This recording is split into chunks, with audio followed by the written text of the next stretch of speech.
Hello there you guys, welcome to one of my videos. Marcus Rashford is in the Man United squad for the Carabao Cup final. Erik ten Hag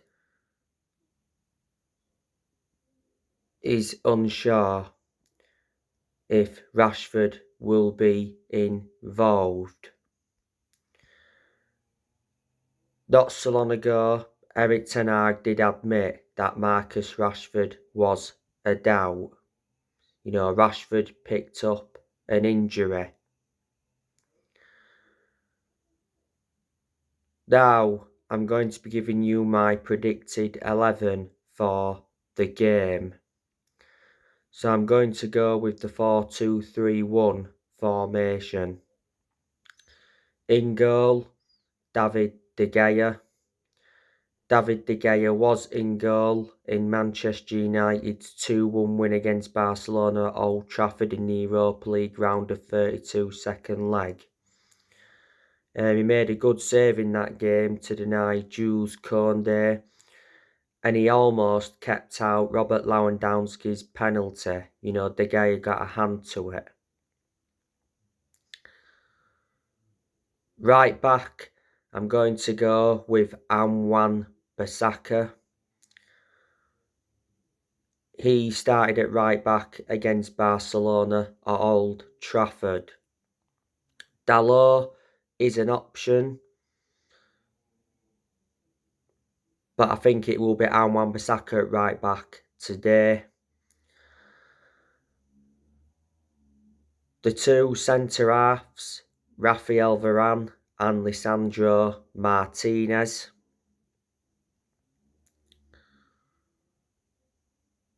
Left back, Luke Shaw.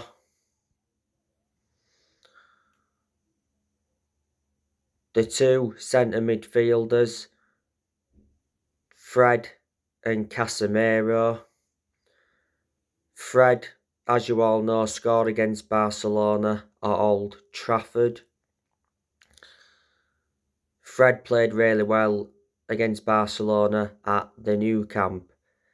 Aspects of his game are really improving at Manchester United. Casemiro, what an impact he's made since he come to Man United. Man United got Casemiro from Real Madrid in a deal worth 70 million with add-ons included. He's had a couple of suspensions this season.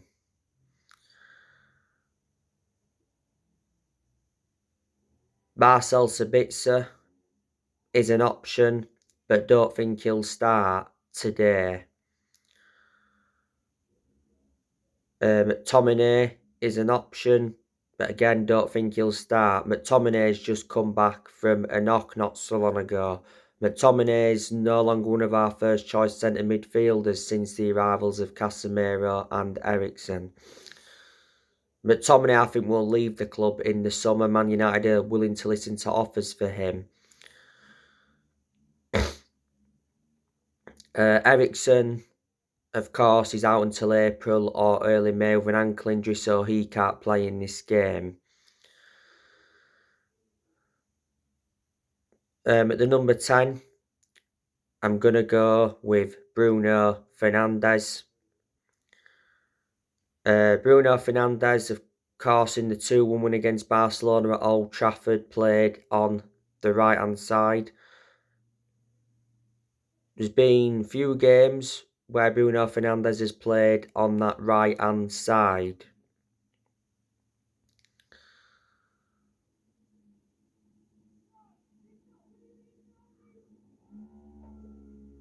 Bruno Fernandes got an assist against Barcelona at Old Trafford. He also provided 2 assists in Man United's 3-0 win against Leicester last weekend. Like I've said, Fernandes looks a far superior player without Ronaldo in the team.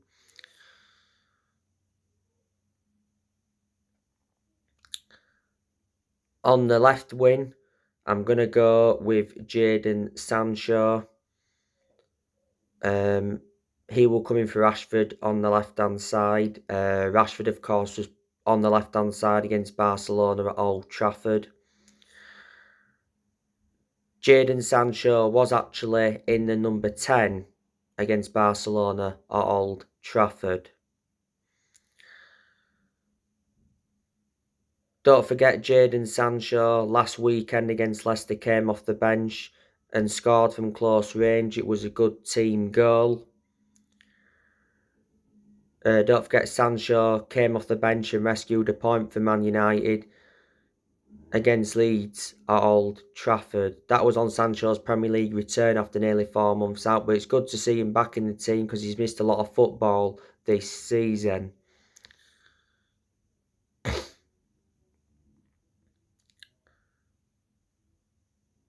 On the right wing, I'm going to go with Anthony.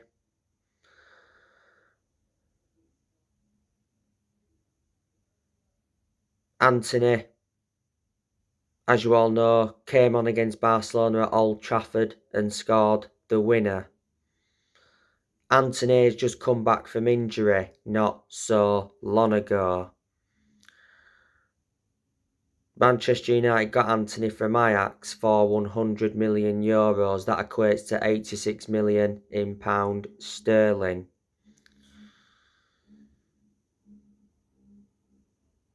Garnacho is an option, but I don't think he'll start this game. By the way, Garnacho not so long ago agreed a 5-year contract with Man United. So he will be under contract with the club until 2028 and his wages are going to increase. His current contract runs until 2025. Elanga is an option as well, but he doesn't start now, does he, a lot? Since Garnacho risen up the ranks and got into the first team, Elanga lost his place. But yeah, like I said, Anthony on the right wing. And up top, Wout Weghorst. Anthony Martial is still out with injury. Martial's been hampered with injuries this season.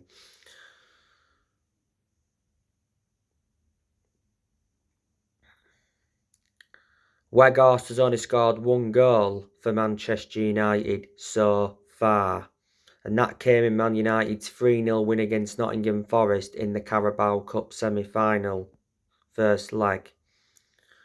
Man United have got Weghorst on loan until the end of the season. Before he came to Man United, he was with Besiktas, before played for Burnley. But anyway, that's how I think Manchester United could line up against Newcastle today.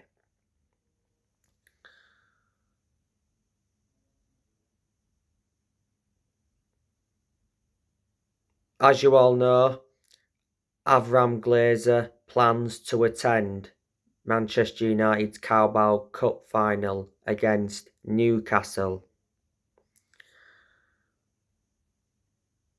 Joel and Avram Glazer are reluctant to sell Manchester United. There's no assurances that the Glazers are going anywhere. The Glazers have said they will not accept any less than $6 billion to sell Manchester United. In November last year, the Glazers announced that the club was up for sale. And since then, Man United have had a lot of interest. You know, Qatari have been interested in buying us. Sir Jim Ratcliffe's been interested in buying the club for quite some time. The Glazers, you know, they've been a massive issue at the club for such a long time. They've owned Man United for 18 years. They bought the club for around 790 million back in 2005.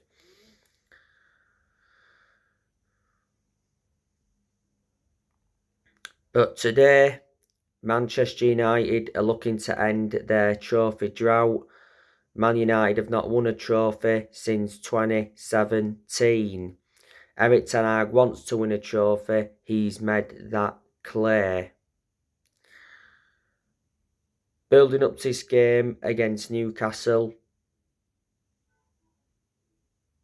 Ten Hag said Newcastle are annoying to play.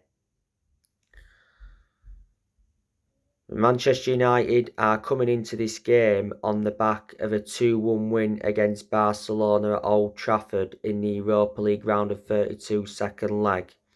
It was 4-3 on aggregate. Man United have got Real Betis in the last 16 of the Europa League. After the game against Barcelona at Old Trafford, Ten Hag said it's his biggest win at United.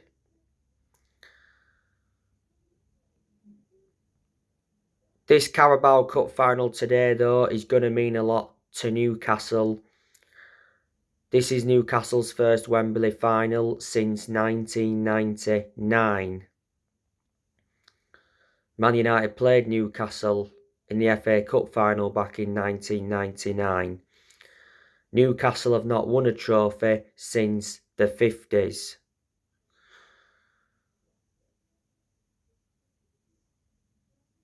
Newcastle obviously beat Southampton in the semi-final to get to the Carabao Cup final. Man United beat Nottingham Forest in the semi-final to get to the final.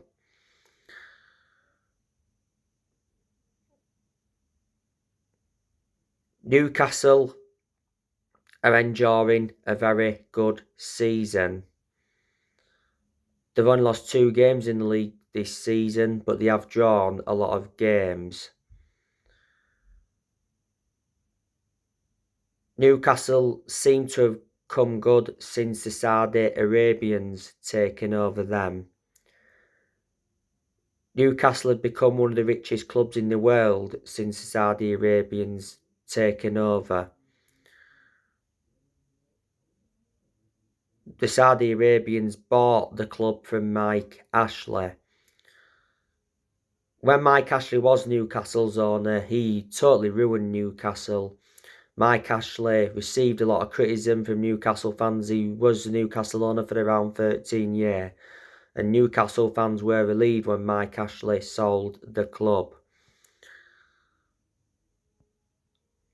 And Eddie Howe, he's a good manager at Newcastle. Eddie Howe has been the Newcastle manager for over a year. He got appointed in as the Newcastle manager in November 2021. When he did officially get appointed in, he signed a 2.5-year deal with Newcastle. So he was under contract with them until 2024, but last year, Eddie Howe signed a long-term contract at Newcastle.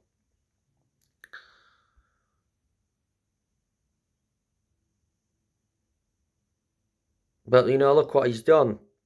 Eddie Howe got them to a Carabao Cup final. Reverted back to earlier on in the season, he got Newcastle up to 3rd in the league. If Newcastle were to get a top 4 finish this season, that would be remarkable to their standards anyway. Because if they get top 4, that means they get Champions League qualification for next season and they generate money, then they'd be able to invest. Eddie Howe, before Newcastle, he managed Bournemouth. He was at Bournemouth for several years. He did well at Bournemouth because, don't forget, he got Bournemouth promoted up to the Premier League, and at one point he had a spell with Burnley. Before Eddie Howe, Newcastle had Steve Bruce. The SAT team wasn't good enough. At one point they had Rafa Benitez. And Newcastle were actually good when they had Rafa Benitez. Rafa Benitez did end up resigning because he wasn't getting backed by the Newcastle board. The players Newcastle have got, they've got the likes of Callum Wilson, expecting him to start today. Newcastle got Callum Wilson from Bournemouth. Ryan Fraser, he could play a part today. They got him from Bournemouth. Miguel Almiron, I think he could play a part today. Miguel Almiron has enjoyed a very good season for Newcastle. Alexander Isak, he could play a part today. Newcastle got him from Real Sociedad.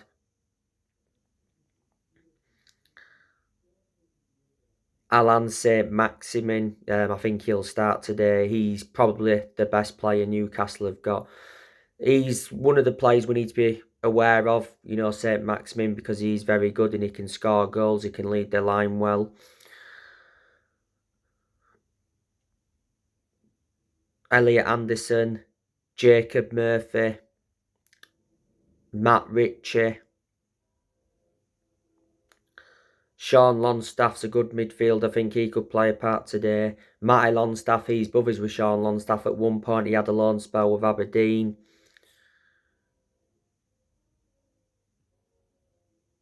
Joe Linton, I think he's just come back from injury. Bruno Guimaraes, what an impact he's made. I think he could play a part today as well. Daniel Byrne, Newcastle signed him from Brighton. He's a defender. Sevan Botman, he's a centre-half. I think Newcastle signed him from Lille. Kieran Trippier, good defender. Newcastle got him from Atletico Madrid. And they've got the likes of Jamal Lewis, who they signed from Norwich. Jamal Lascelles. Javier Manquillo. Paul Dummett. Emil Kraft. He's not first choice. He's actually out with injury at the moment. Matt Targett, Newcastle signed him from Aston Villa. He's been out with injury. By the way, Nick Pope won't be in goal today for Newcastle as he is suspended for what he did in Newcastle's game against Liverpool. Pope's what Newcastle's first choice keeper. Newcastle got him from Burnley. So today, Karius, I presume, will be in net. And they've got Martin Dubravka. He was on loan at Man United, but don't forget his loan got terminated. So there you go. And don't forget, Newcastle let some players go because they loaned Chris Wood out to Forest. They let John Joe Shelby go. They loaned Carl Darlow out. He was a goalkeeper for Newcastle. I think they let Kieran Clark go. Yep, so there you go. Manchester United drew with Newcastle at Old Trafford in the league earlier on in the season, 0-0. But, you know, this should be a very good game. Manchester United's next game after Newcastle is West Ham in the FA Cup.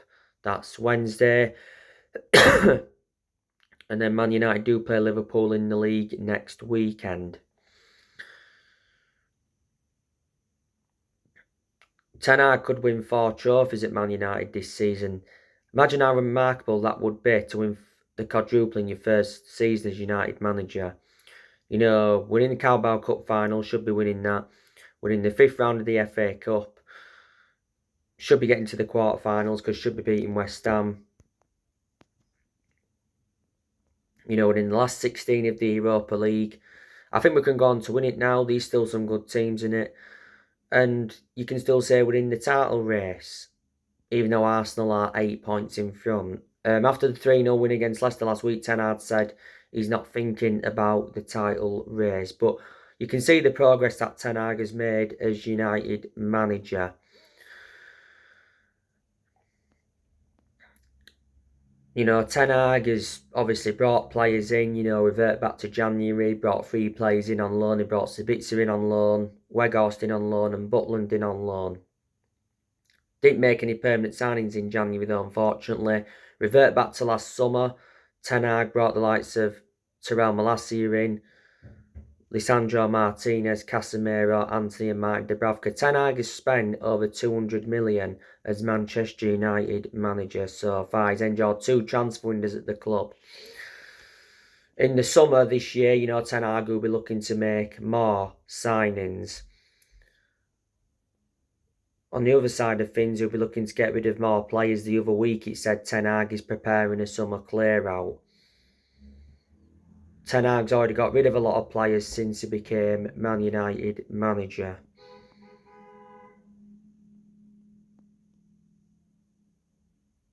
So anyway guys, that's everything to update you with. Drop your comments, likes below on the channel if you do consider subscribe as always, and take care. God bless.